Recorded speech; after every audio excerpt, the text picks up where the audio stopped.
musik klasik modern, sebuah karya orkestra yang dianggap sebagai salah satu permulaan dari musik modern sebagai tokoh yang melampaui batasan tradisional musik Eropa. Dia menyebut pengalaman ini sebagai kebebasan yang sempurna.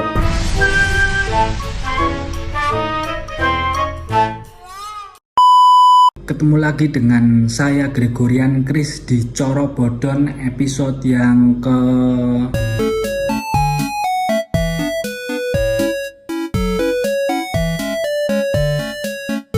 Dan di Coro Bodon kali ini saya akan mengajak kalian untuk mengulik atau mengenal salah satu tokoh musik impresionis besar di Eropa, yaitu adalah Claude Debussy.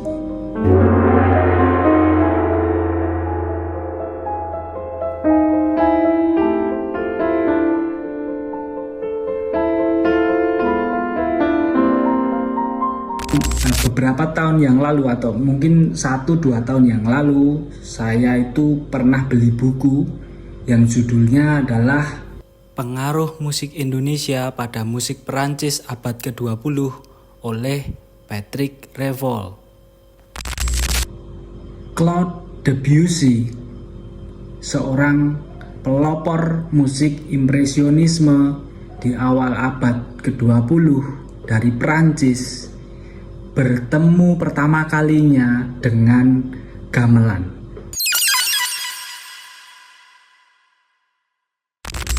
Pameran Dunia Perancis 1889 atau Exposition Universelle adalah sebuah acara internasional besar yang diadakan di Perancis untuk merayakan 100 tahun revolusi Perancis dan memamerkan pencapaian dunia dalam bidang seni, ilmu pengetahuan, dan teknologi. Pameran ini berlangsung dari 6 Mei hingga 31 Oktober 1889 dan dianggap sebagai salah satu acara terpenting pada abad ke-19.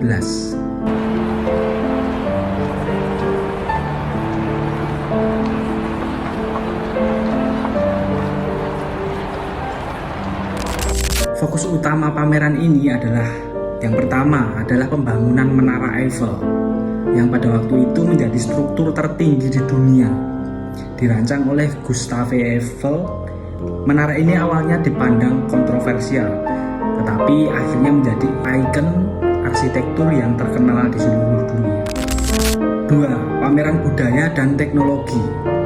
Pameran ini menampilkan berbagai penemuan teknologi terbaru seperti mesin uap, listrik, serta pavilion dari berbagai negara di seluruh dunia yang menampilkan budaya, seni, dan kerajinan tangan mereka.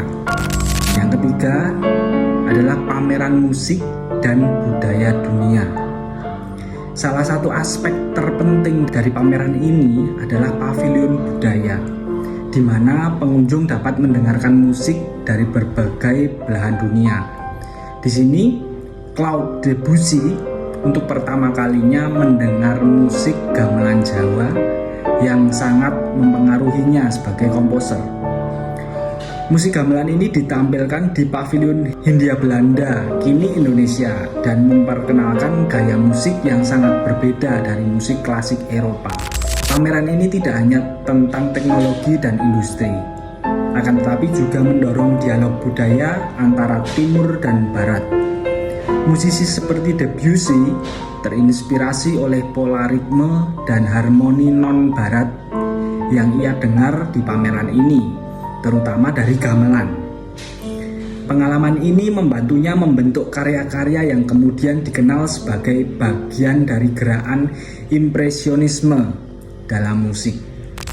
Salah satu dampak jangka panjang yang signifikan adalah peningkatan minat terhadap musik dan budaya non-barat di kalangan musisi Eropa yang berkontribusi pada perkembangan gaya musik baru di abad ke-20.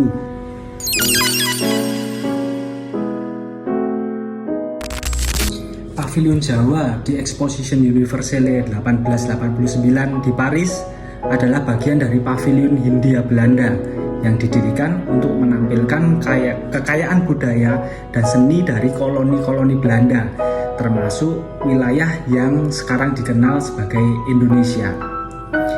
Pameran ini bertujuan untuk memperkenalkan pengunjung Eropa pada budaya yang eksotis dan beragam dari berbagai penjuru dunia, dan Jawa menjadi salah satu fokus utama.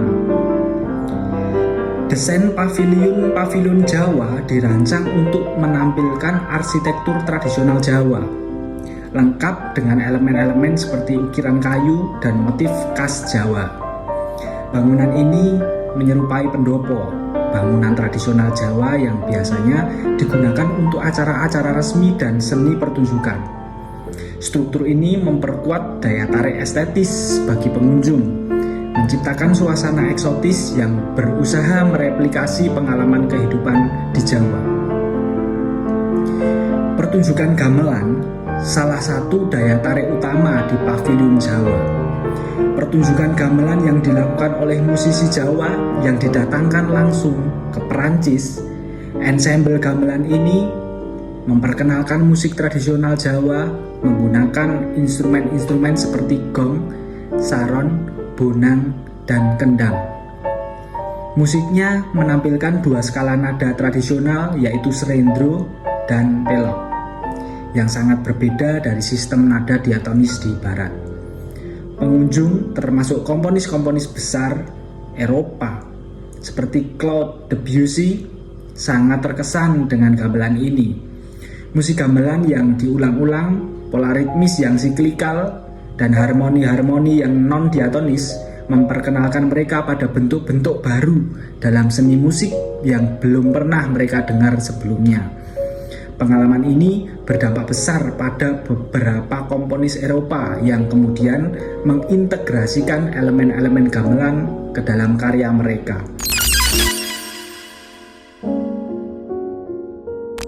Adalah seorang komponis Prancis yang dianggap sebagai salah satu tokoh paling berpengaruh dalam musik klasik modern. Ia dikenal sebagai pelopor impresionisme. Meskipun Debussy sendiri tidak menyukai label tersebut. Musiknya dikenal karena gaya harmonis yang inovatif, penggunaan warna suara atau timbre, dan pengaruh musik non-barat seperti gamelan dari Indonesia. Lahir di Saint-Germain-en-Laye, Prancis. Ia adalah anak pertama dari 5 bersaudara. Keluarganya tidak berasal dari latar belakang musik, tetapi ketika ia berusia sekitar 7 tahun, ibunya menyadari bakat musiknya dan mendaftarkannya ke Conservatoire de Paris pada usia 10 tahun. Di konservatori, Debussy menunjukkan kemampuan luar biasa, meskipun seringkali berkonflik dengan para gurunya karena pendekatannya yang tidak ortodok terhadap harmoni dan aturan-aturan tradisional. Debussy memenangkan Prix de Rome pada tahun 1884, sebuah penghargaan komposisi bergengsi yang memberinya kesempatan belajar di Villa Medici di Roma. Namun ia merasa tidak nyaman dengan kehidupan di sana dan justru lebih terinspirasi oleh pengalaman musik di Paris. Debussy mulai dikenal publik pada awal 1890-an, terutama dengan komposisinya untuk piano dan karya orkestra. Salah satu karya awalnya yang menonjol adalah Suite Bergamasque tahun 1890. Namun terobosan besar dalam karirnya datang melalui Prelude à l'après-midi en Faune tahun 1894, sebuah karya orkestra yang dianggap sebagai salah satu permulaan dari musik modern. Di sini Debussy menampilkan eksplorasi harmoni, tekstur, dan warna suara yang belum pernah terjadi sebelumnya di musik barat. Pengalaman Debussy di Exposition Universelle tahun 1889, tempat ia mendengar gamelan Jawa, sangat mempengaruhi gayanya. Musik gamelan memperkenalkannya pada konsep harmoni non-diatonis, pola ritmis berulang, dan lapisan suara yang kompleks yang kemudian diterapkannya dalam karya-karyanya seperti Pagods tahun 1903. Pengaruh gamelan dan musik non-barat juga memperkenalkan pendekatan baru terhadap musik global, membuatnya dikenal sebagai tokoh yang melampaui batasan tradisional musik Eropa dan mengembangkan estetika yang lebih global dan terbuka.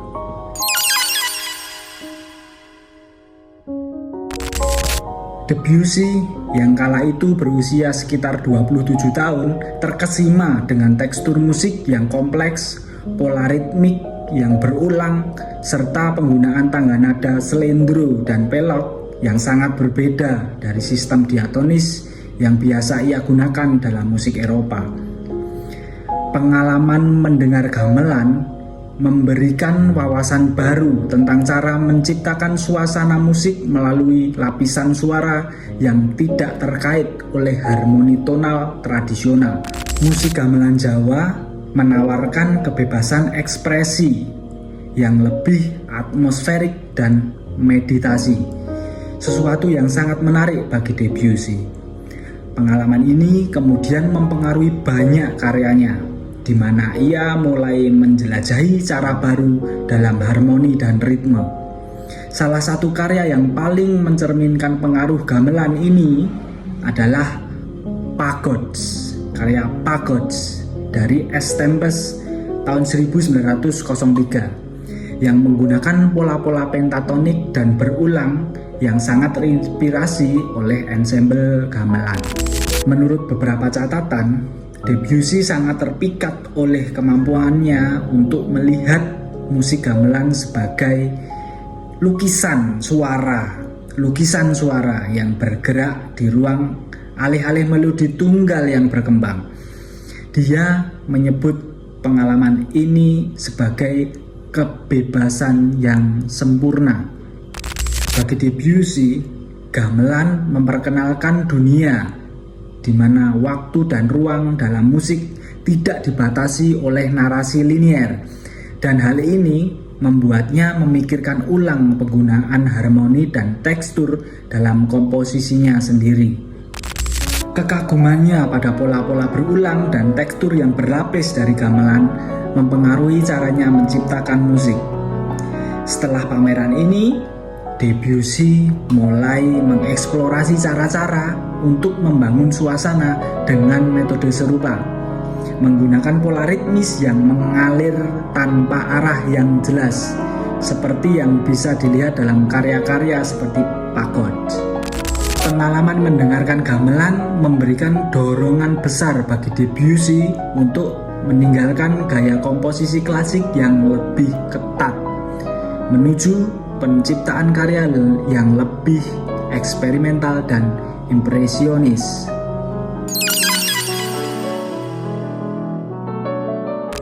Seperti yang saya katakan tadi, Claude Debussy sangat terinspirasi oleh musik gamelan Jawa yang ia dengar di Exposition Universelle 1889. Pengaruh ini terlihat dalam beberapa karya kunci yang menampilkan pola ritmis berulang, harmoni non-tradisional, dan penggunaan skala yang tidak biasa, mirip dengan tangga nada slendro dan pelok dari gamelan. Berikut adalah karya-karya utama Debussy yang secara jelas terpengaruh oleh musik gamelan. Yang pertama adalah karya Pagods tahun 1903.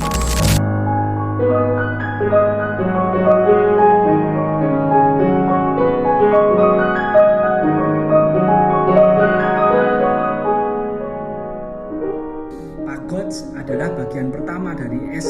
Tempest, sebuah suite untuk piano. Ini adalah karya Debussy yang paling jelas terinspirasi oleh musik gamelan. Judulnya sendiri Pagods, yang berarti pagoda, merujuk pada arsitektur Asia dan musiknya menciptakan suasana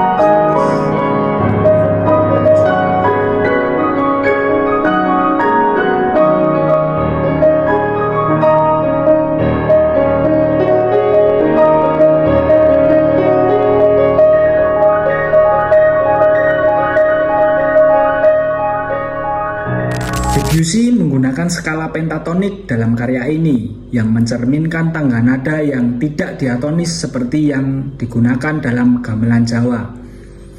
Selain itu, Ia menerapkan pola-pola berulang dan tekstur yang lapis-lapis, mirip dengan cara gamelan membangun lapisan melodi dan ritme.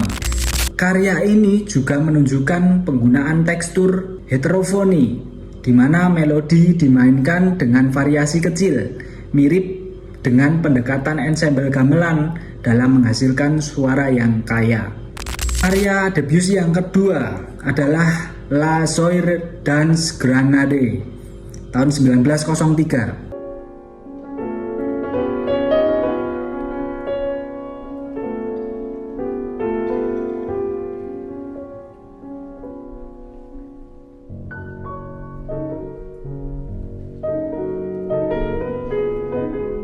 Ini adalah bagian kedua dari Estampes. Meskipun sebagian besar karya ini terinspirasi oleh musik Spanyol, terdapat beberapa pengaruh gamelan dalam cara Debussy menggunakan ritme dan tekstur yang berlapis. Debussy menggunakan pola ritmis yang berulang, yang menyerupai siklus ritmis gamelan. Meskipun pengaruh gamelan di sini lebih tersirat dibandingkan dengan pagods, pendekatan ritmis ini adalah hasil dari ketertarikannya pada pola-pola non-barat. Contoh karya Debussy yang ketiga adalah Preludes tahun 1910.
Debussy menghindari harmoni tradisional barat dan menggunakan skala pentatonik untuk menciptakan nuansa gamelan. Suasana yang diciptakan dalam Foils mirip dengan cara gamelan membangun atmosfer melalui repetisi dan sonoritas yang terbuka. Kesimpulannya adalah Debussy tidak secara eksplisit meniru musik gamelan, tetapi ia mengambil esensi dari pola ritmis yang berulang, tekstur, lapisan, dan suasana eksotis untuk menciptakan gaya musik baru yang bebas dari batasan harmoni dan struktur barat. Pengaruh gamelan terlihat dalam beberapa karya utamanya yang berani mengeksplorasi wilayah baru dalam musik, memberikan kebebasan ekspresif yang unik.